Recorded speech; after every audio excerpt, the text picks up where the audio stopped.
Hi, it's Chris with Implied Music, and today I want to talk about the octatonic scale. I got through most of my musical career calling it the diminished scale. Octatonic, it sounds like 8 tonics.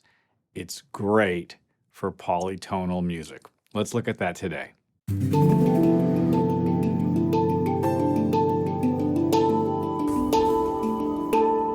The octatonic scale splits the octave into 8 bits.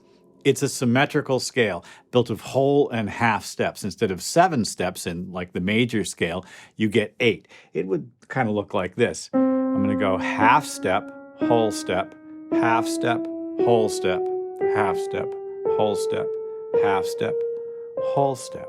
Back to C where I started. It's a beautiful sounding scale.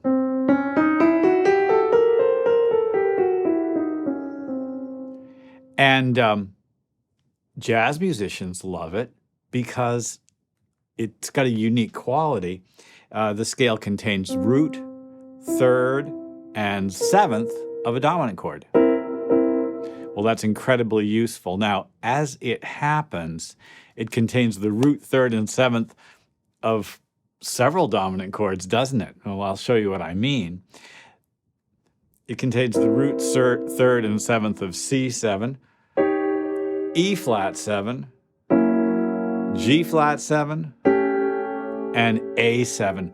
All 4 of those chords can function as tonal centers for us, and that's what makes this scale terrific for polytonality.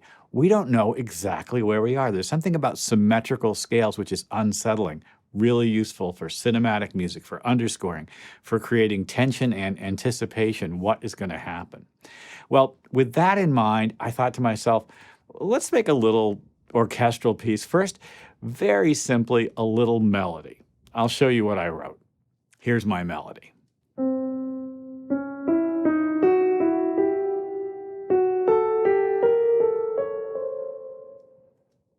Dramatic, a little bit on the intense side, just kind of drifting up through the octatonic scale.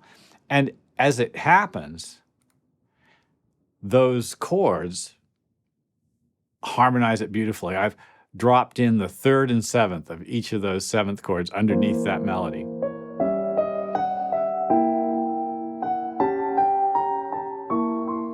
So no roots there, just the third and the seventh, and that's kind of all you need.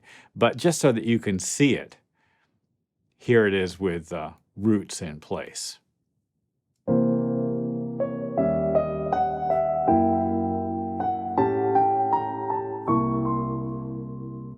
But I'll tell you what, just having roots as a bass didn't make me, thrilled, happy, whatever. So I thought to myself, I want to start on a different note from the root.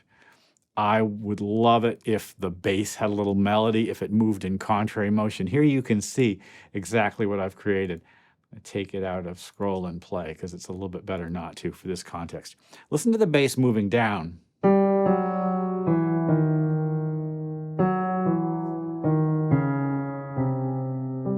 Right.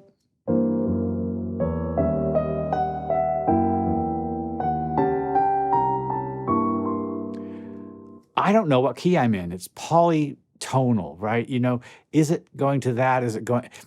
I'm constantly unsettled by this. And yet I've used a really simple 1-scale trick, simple tritones, little melody. I'm just moving kind of around the scale. Well, it was very suggestive to me.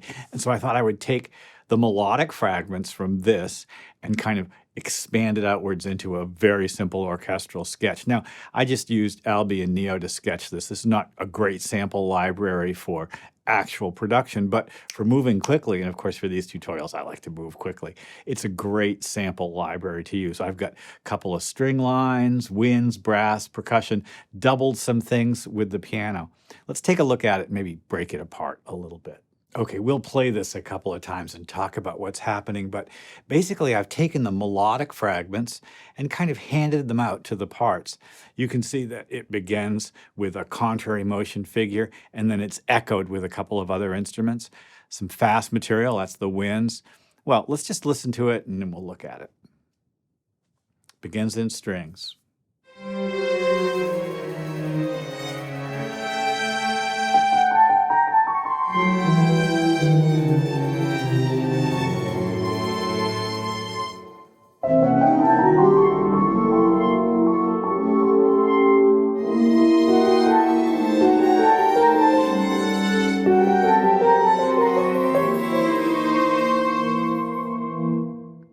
I never stepped out of that simple octatonic scale.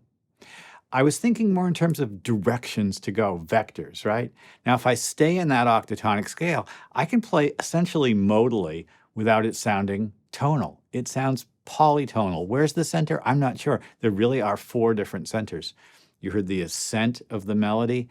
And then to close it off, I gave the violins a descending figure that was just a retrograde of what I had done. A lot of fun, right? Kind of, instead of starting at the bottom and going up, I started at the top and went back down again. So here are the 2 string parts. And you can see the upper string part is sometimes doubled in thirds. There's additional contrary motion material. Here it's in parallel sixths as it happens, but still staying within the scale. Good. Up and down at the same time, pushing and pulling.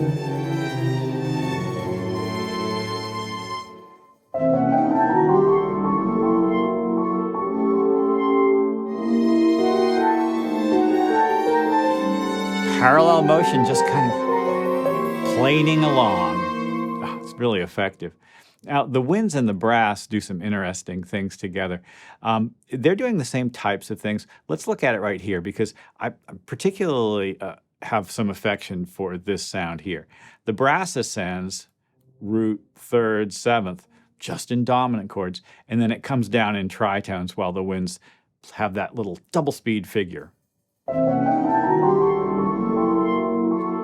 Good, now here we go, tritones down chromatically, just down the scale, sorry.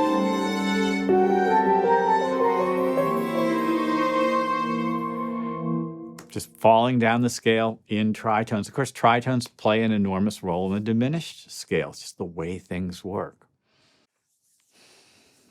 Well, the octatonic scale is ambiguous.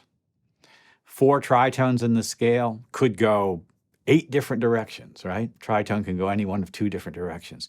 And that's useful for us as composers for cinematic music that needs to create tension or ambiguity, a sense of anticipation.